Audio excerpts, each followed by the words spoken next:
This is Let's Talk Tribe, the official Let's Go Tribe podcast, episode 77, recorded on July 31st, 2017. I am your host, Matt Lyons, and on this week's episode, we've got a full I always screw this up one way or another. We've got a full trade deadline to discuss, including the Indians' own acquisition of Joe Smith. We'll break down the Royals and whether or not we should really be afraid of them. We'll look ahead to the brutal month of August that lies ahead for the Indians, and of course, we will take your questions. But before we get into all that, I wanted to thank everybody listening live now on Facebook, or wherever or whenever you may be tuning in. Please remember to subscribe to the podcast on iTunes, YouTube, or wherever you listen to your favorite podcasts, and consider leaving a review. It helps us improve, get discovered, all kinds of fun stuff. Joining me for that and more, as always, is Mr. Jason Lukart. Jason, how you doing? I'm good. I'm happy to be past the trade deadline. We talked last week about how annoying the run-up to the trade deadline can be because there's so much more smoke than fire, and today there was some actual fire, and I'm happy to be clear of it. I feel like it's getting worse every year, too. This seems like by far the worst year of everybody's talking to everybody, and it's all a report now. And it was kind of funny how, like, when Yu Darvish was traded, it was apparently at the very last second, and Ken Rosenthal must have loved the fact that he got that tweet, because he tweeted, "Ken Darvish traded," and then the trade was all in caps. Like, we're building it up to be a dramatic thing now. Like, it's not just incidental that it's the trade deadline and dramatic. We're making it dramatic for the sake of it, I think.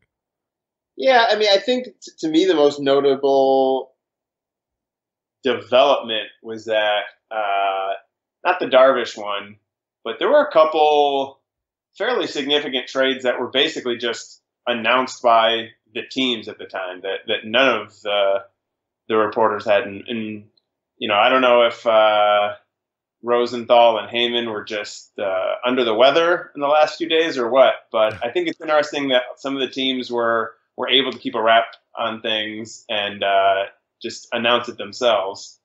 Forget the teams. It was Paul Hoynes scooping people out there. He had a couple today. He had, what was it? I think he had the Zach Britton rumor first, which didn't turn out to be anything. And then he also had the actual confirmation of the trade first. So Paul Hoynes is outfoxing Ken Rosenthal and John Heyman and all them this year. I haven't seen much of Heyman at all. It's all been Rosenthal for me that I've noticed. But yeah, anyway. You're right. I haven't really noticed Heyman much either. So the Indians did make a trade. Probably not the most exciting in the world, but they did get Joe Smith, a former Indians pitcher from 2009 to 2013. He looks really good this year. I mean, if you haven't watched a whole lot of baseball or watched a whole lot of Joe Smith, you might think this is maybe a bad trade, but I'm kind of a big fan of it. They didn't give up a whole lot, although we'll talk about what he gives up in a minute and why it might be more than I'm completely comfortable with, but they didn't give up a ton. But they did get the reliever. He's not a lefty that they wanted, but he's okay at getting lefties out. He has a really good slider this year, so I think he'll fit somewhere in the bullpen. The most important thing he'll do is just take some pressure off Bryan Shaw, and so we won't have to use Andrew Miller quite as much in the regular season. I think the Indians have a few really great relievers who are getting taxed, and they need one more pretty good reliever to spell him for a little bit, I think. So what do you think of Joe Smith, Jason? I like it. You know, I liked him when he was here before. He's having a good year. His strikeouts are way up. This is like exactly the kind of move for however long since I gave in and was willing to talk about the trade deadline, however many weeks ago that was, that I've been saying I expected, that they weren't going to add any major piece. They weren't going to move one of their top prospects. Something like trying to improve the bullpen on the margins, and that's what's happened. I think I know the bigger names because the Indians were at least,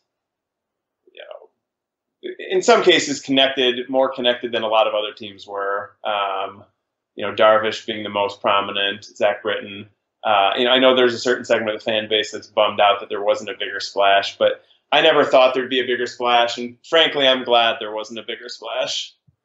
Yeah, I think this is more, it's not like an Andrew Miller trade, but it's kind of close to the Brandon Guyer trade the Indians made last year. Although the pitcher they gave up is nowhere near the kind of nowhereness of Nathan Lukes. If you haven't heard of him, Thomas Pannone, he's a lefty. He technically wasn't on MLB Pipeline's top 30, but Jordan Bastian tweeted that a lot of teams see him as, and they saw him as, I guess, an Indians top 10 prospect. He's a really good lefty. He's young for his age at AA. He didn't allow a single run in high A this year, so he's kind of an exciting prospect. I think it might turn into like our own Mike Clevenger, where we trade a pitcher for half a season and he turns out to be good years later, because Panone's still a couple years off, but he's young and he might be a really good lefty that might make us sort of regret getting Joe Smith. But I mean, if the Indians win a World Series, who cares? But it might look sort of bad in the future, but for now it works.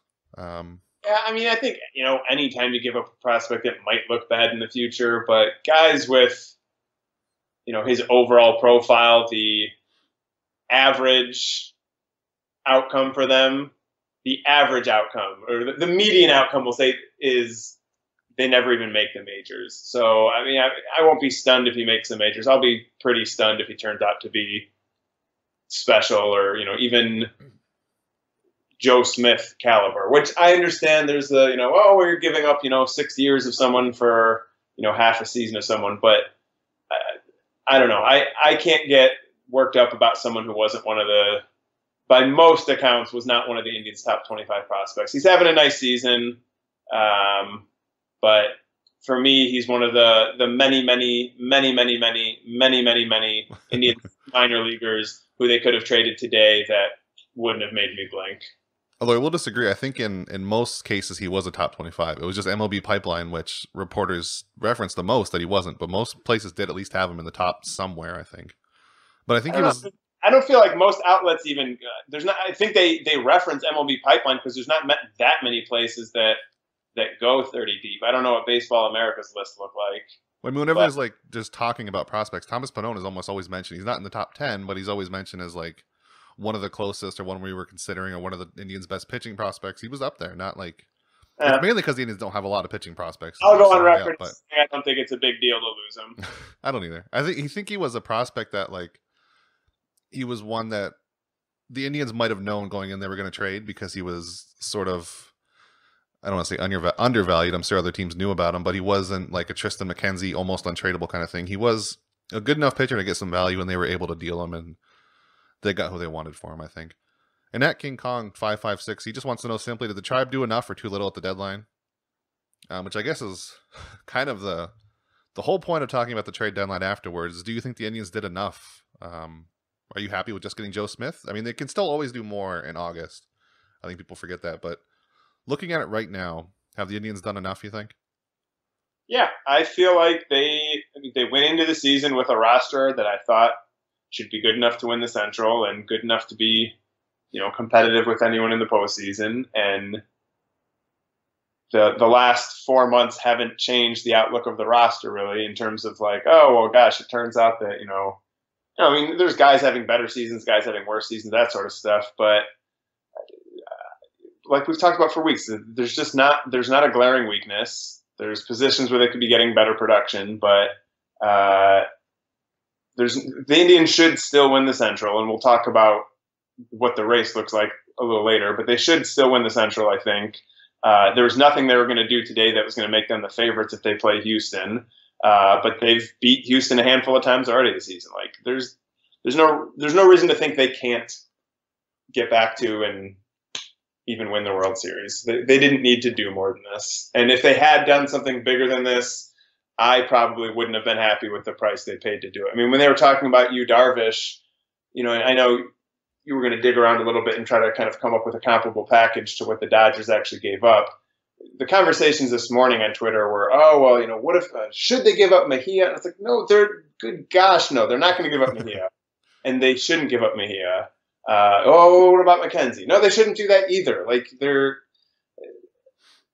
I just don't think anything bigger was ever that likely. And that's because I think the Indians front office views players pretty reasonably. Yeah, my whole goal coming into it, unless they could get, I don't know who they could get to be worth it, but would just be to not trade Francisco Mejia.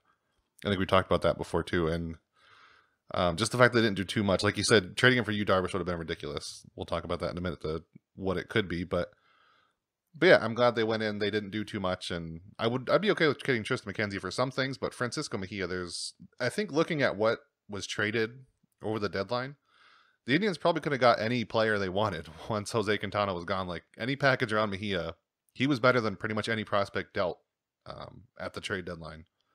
Really close. Maybe he's better than Blake Rutherford.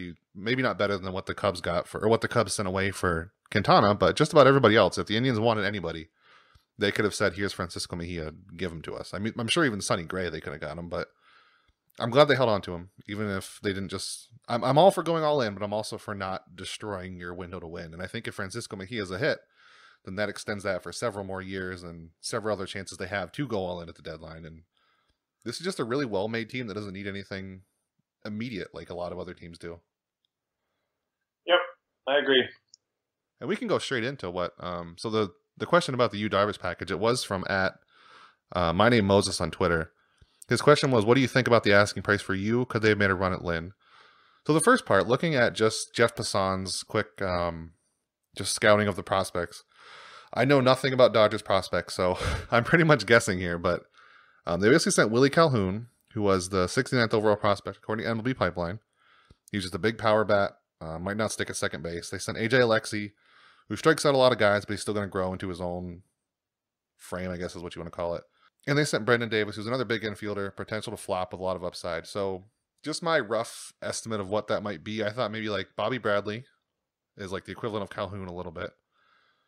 Brendan Davis, I was going to say like Will Benson. Maybe that's if the Indians did that package, that'd probably be enough. Just Bobby Bradley and Will Benson, I would think. But then if they threw another pitcher like AJ Alexy, I think it'd be Thomas Pannone. Because like I said, I think the Indians came in knowing they were going to deal him. A lot of teams would probably be looking at him as an undervalued pitcher who the Indians would send away, and I think they probably would. So if I was going to estimate, I'd probably say Bobby Bradley, Thomas Pannone, and Will Benson, something like that. For you, would you have been okay with that? I don't know. I know you don't follow the prospects a whole lot, but a package of like that, would you have been okay for you, Darvish? And like I think you're about right. I think Bradley being the closest comp the Indians have for the big piece is true. In my mind, Benson's a little more valuable a prospect than either of the other two guys. But yeah, I mean, I think you're in the right ballpark of what it would have taken. And I just wouldn't have been thrilled to give that up. I understand why the Dodgers did it, because the Dodgers have money the Indians don't, and don't need. It's not to say the prospects don't matter, but it's just the math is different. And I think you're about right with what it would have taken, and I just wouldn't have been that thrilled. Yu Darvish, I don't feel like Yu Darvish is peak Yu Darvish anymore either. He'd certainly be an improvement over the Indians' rotation. He'd bump someone he's much better than and solidify that. So it's not that he wouldn't upgrade the team, but I sort of feel like the trade deadline.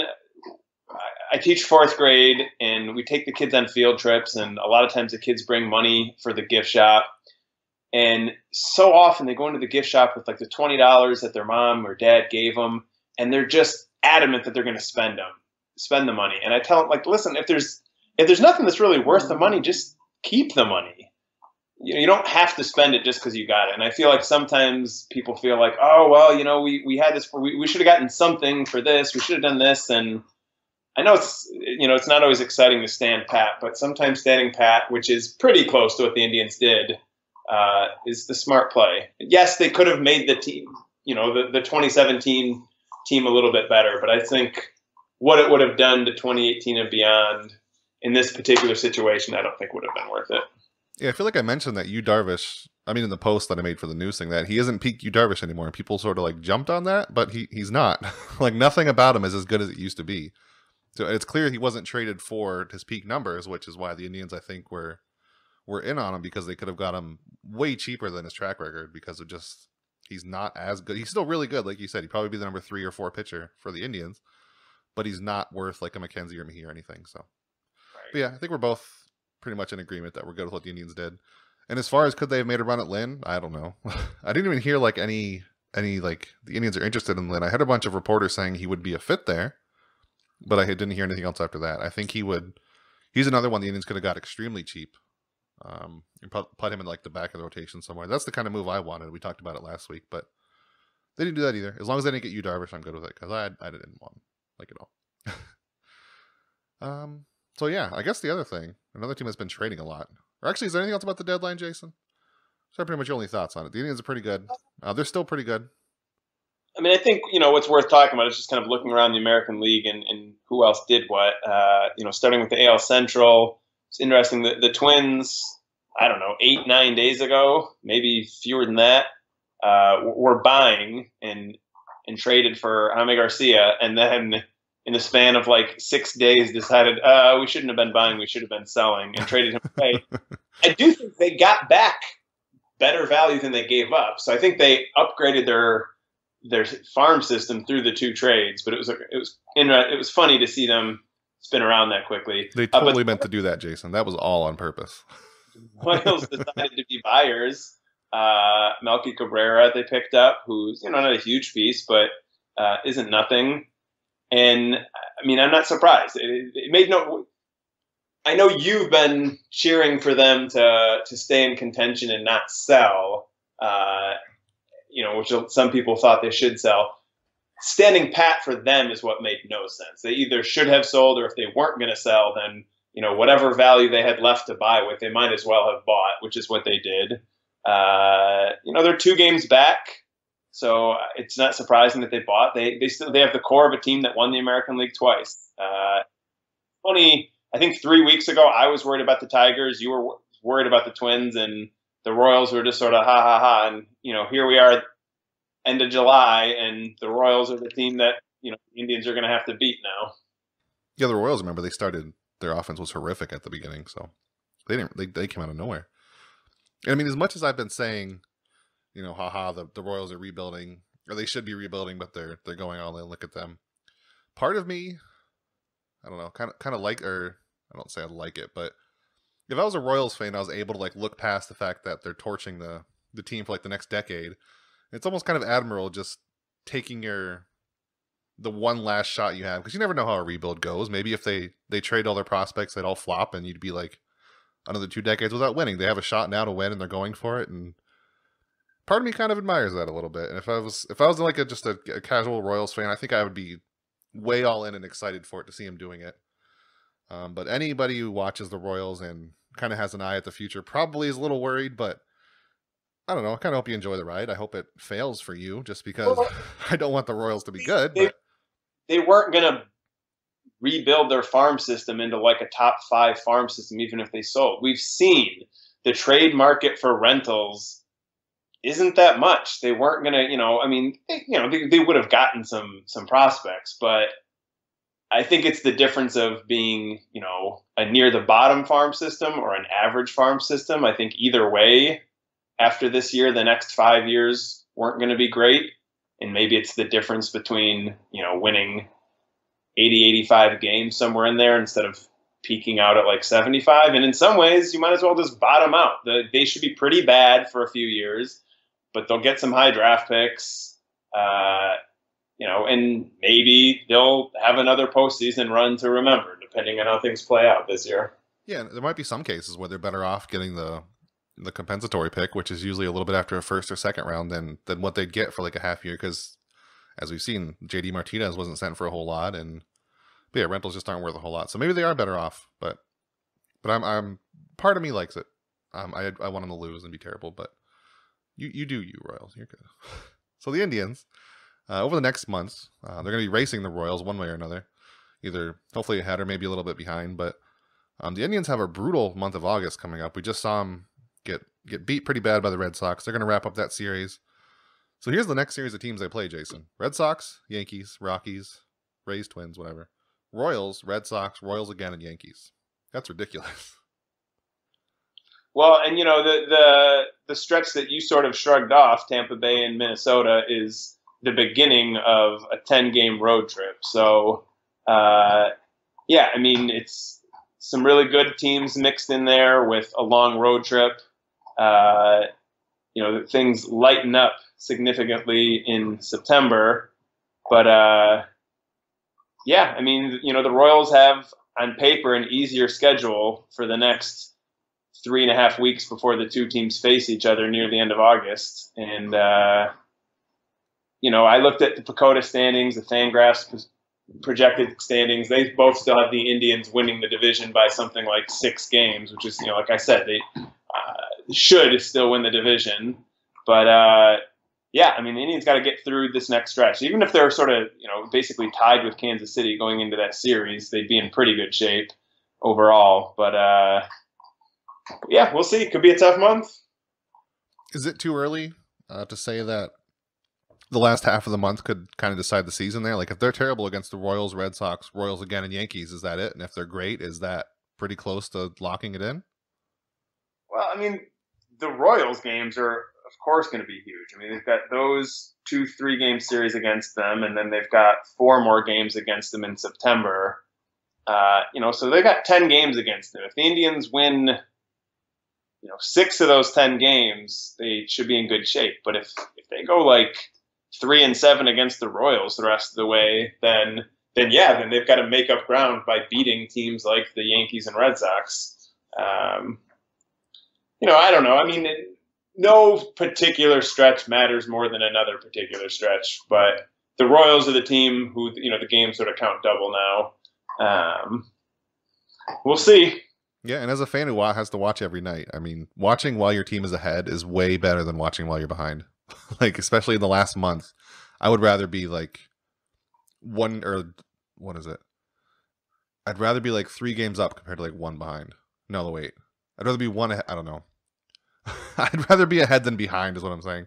Obviously, but it's so much harder. I don't know where my head was going with that. Not a magic number. Like, preferring to be ahead than behind is, I think, like the logical default answer. But yeah, I mean, it makes a huge difference as a fan watching. I don't know what it does to players if they care really at all. They always say we just got to take care of our business, but I'm sure at some point they're thinking about it and they realize they're playing from behind and they need to win compared to when you're ahead and you don't always need to win. So I don't know. It's going to be a rough week or a rough month. And living in New York around Yankees fan, there's a couple series in there in particular that I really want to win because otherwise I'm going to hear about it for a long time.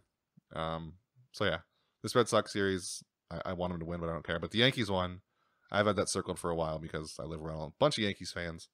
I've made a couple small bets at work that I hope are not going to end poorly for me. But over the next month, I guess we'll find out how the Indians do. So let's go to a question real quick. Which one do we want to do? So how about Aaron Starkey on Facebook? He wants to know, are the defensive accolades of Gomes Perez worth the offensive hit? Or are we just biding our time until Mejia? Do you want to take that one? So what do you think? Is it?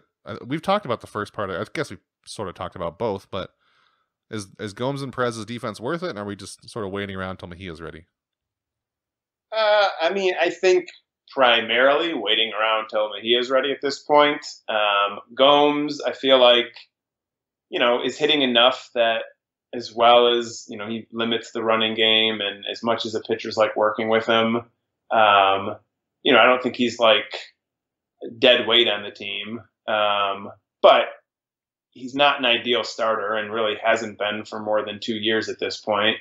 And Perez is fine as a backup. So, I mean, I don't feel like the catching situation is going to sink the team this year.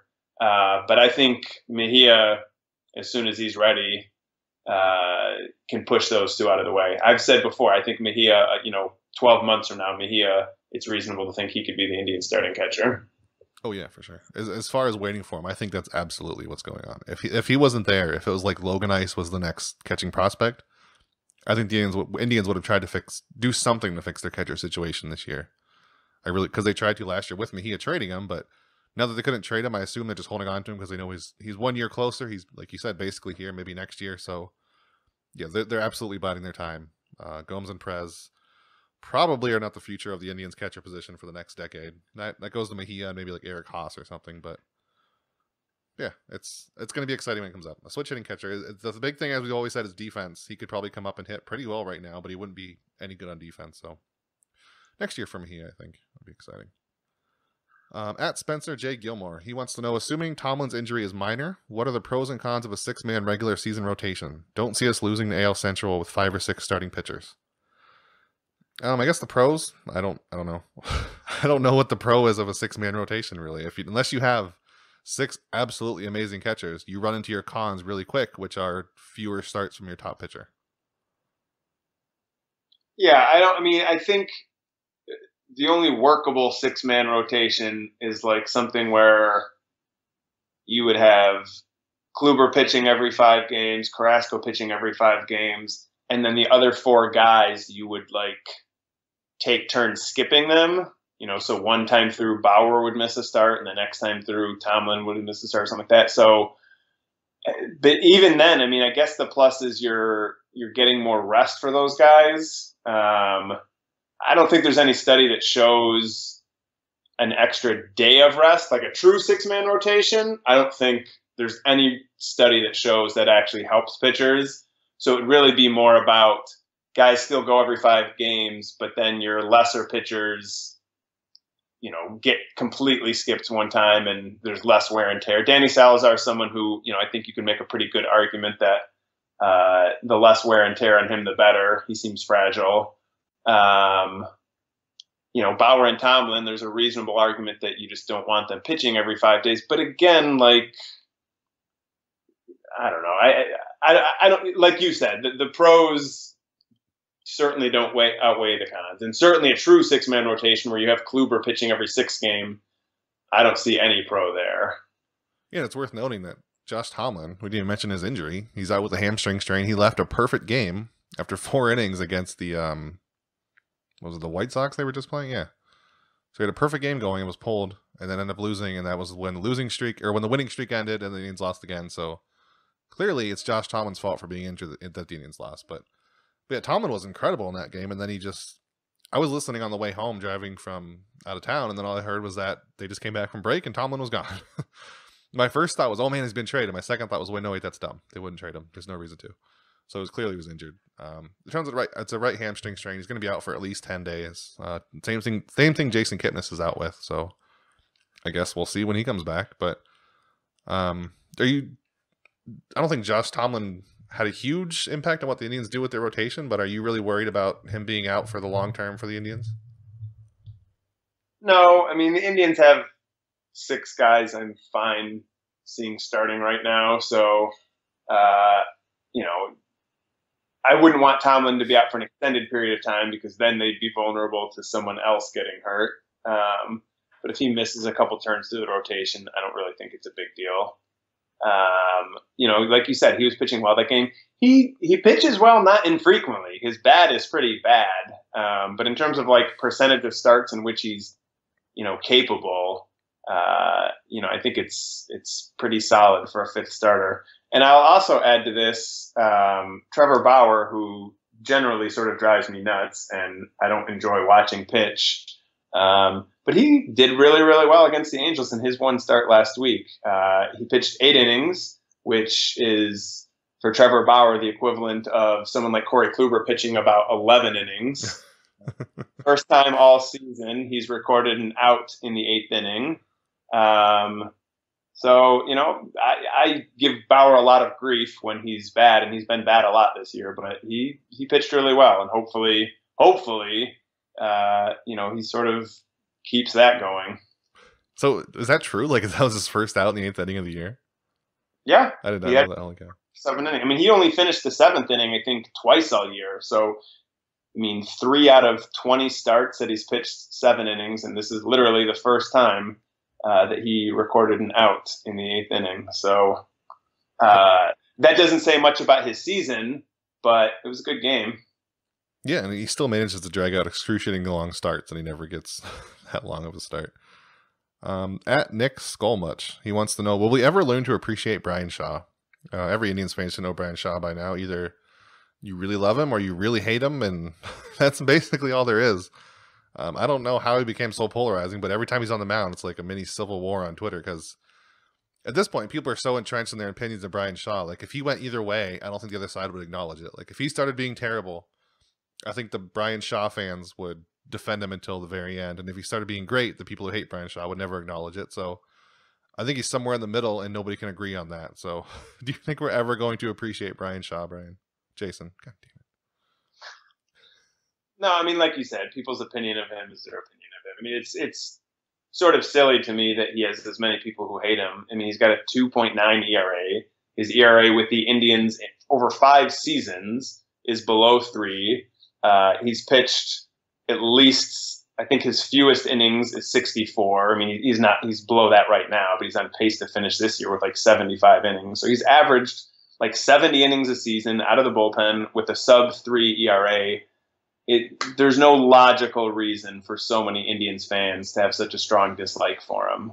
For whatever reason, his bad games, blown leads, big hits given up stand out for people a lot more than other pitchers seem to. I am pro Bryan Shaw. He's frankly, I don't at this point. It's not the Trevor Bauer trade. It's the Bryan Shaw trade. Bryan Shaw has done much more for the Indians than Trevor Bauer is, and Trevor Bauer is not going to catch him up. Is not going to catch up in value to the Indians. So just like Michael Brantley was the throw-in the Sabathia trade, who turned out to be the big player they got back.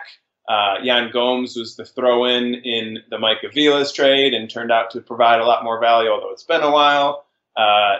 Bryan Shaw is the guy who provided value in the deal that brought Trevor Bauer to the Indians. So we're calling that right now? I'm calling that, yeah. No way Trevor Bauer will catch up to 5 good seasons of bullpen work that Bryan Shaw has already done. Yeah, that's not, yeah. I'm sure some people, just based on their anti-Bryan Shawness, would disagree, but I'm with you. I'm pro Bryan Shaw. I just think it's amazing how polarizing of a player. He's got to be the most polarizing player on the Indians, besides, I guess, Carlos Santana. But, I don't know. Interesting. Brian Ricault on Facebook, he also wants to know, it's a weird one, kind of. If Santana is a free agent after this year, should we try to keep him or move Kipnis to first and rotate Jose and Gonzalez at second? So, as I'm sure you probably know, Jason, Carlos Santana is a free agent after this year. Do you think they try to keep him or do they move Kipnis over to first? I don't know where that one came from, but what do you think they do? I don't think Santana comes back. I mean, I love Santana, so I'd love to have him back. I just feel like they're not going to be able to fit him in.